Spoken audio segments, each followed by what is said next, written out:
Hello student. आज हम लोग जो है अलजेब्रा के दो ऐसे क्वेश्चन जो कि दोनों एक ही जैसे क्वेश्चन है, अगर कोई फर्क है तो दोनों में सिर्फ इस बात का है कि यहां सम लिखे गए हैं, यहां डिफरेंस लिखे गए हैं। इस क्वेश्चन में कह ये रहा है कि sum of two numbers is 10 and will the sum of their reciprocal is 5/12। तो वो नंबर पता लगाना है। यहां उसी सम के जगह पर केवल लिखा हुआ है difference of two number is 2 और उसके रेसिप्रोकल का जो है कि डिफरेंस कितना है 1/12 है। पता लगाना है कि इसके आंसर क्या होंगे।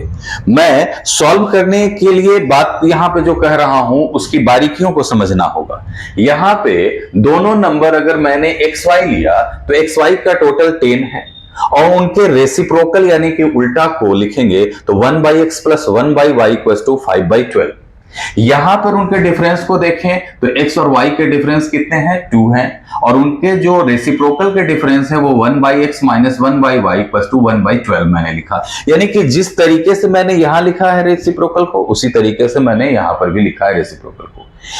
लेकिन इसमें एक गलती जो है वो छिप जा रही है, लेकिन इसमें वो गलती दिख जा रही है। क्या रीजन है? यहां पे x का रेसिप्रोकल 1/x लिखा, y का रेसिप्रोकल 1/y लिखा, तो यहां पर भी तो मैंने x का रेसिप्रोकल 1/x लिखा और y का रेसिप्रोकल 1/y लिखा, लेकिन ये गलत है। जबकि यहां पे वो गलती छिप जा रही है, नहीं पता चल रही है, थोड़ी लापरवाही भी कर दे रहे हैं तो चल रहा है। रीजन ये है कि आपको यहां नंबर्स के इस प्रॉपर्टीज को जानना होगा कि अगर fx जो है कि वो ग्रेटर है y से, देन उसके रेसिप्रोकल जो है अगर ग्रेटर हम दिखा रहे हैं ऐसे तो ये गलत है। यहां पे x के जगह पर y होगी और y के जगह पर x होगी। रीजन समझिए। अगर सपोज दैट इसके आंसर 6 और 4 आ रहे हैं, अगर अभी 6 ग्रेटर है 4 से और अगर हम रेसिप्रोकल में लिखेंगे और ऐसे लिख देंगे 1/6 ग्रेटर 1/4 तो ये गलत होगा।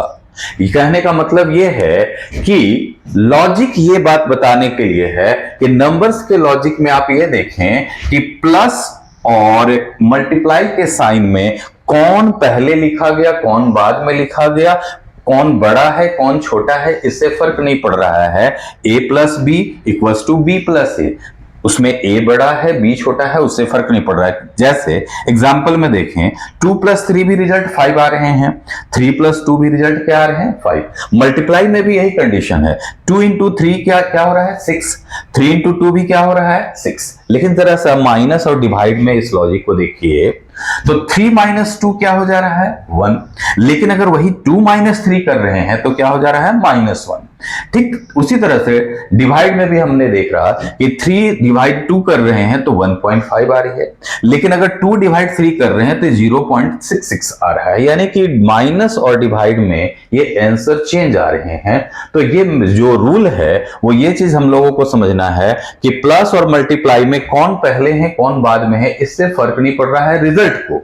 इसलिए यहां पर रेसिप्रोकल जो x का 1/x लिखा गया, ये अभी बड़ा था ये अभी छोटा है, लेकिन प्लस में होने की वजह से वो गलतियां छिप जा रही है। लेकिन वही गलती अगर मैं यहां कर रहा हूं x के लिए रेसिप्रोकल में 1/x और डिफरेंस 1/y दिखा रहा हूं तो ये गलती यहां पर दिख जाएगी, यानी कि इसके आंसर अभी नेगेटिव आ जाएंगे, जबकि पॉजिटिव आंसर आने के लिए 1/x माइनस 1/y लिखना होगा, उसका उल्टा लिखना होगा। तो आई होप कि आप मेरी बातों को समझ गए होंगे या इस लॉजिक को समझ गए होंगे। इसके जो सॉल्यूशन है वो मैं कमेंट बॉक्स में डाल दूंगा डिटेल में, ताकि आप समझ ले दोनों के आंसर 6-4 ही आएंगे। और इसी तरह के और अलग वीडियो को देखने के लिए मेरे नेक्स्ट वीडियो को देखते रहिए।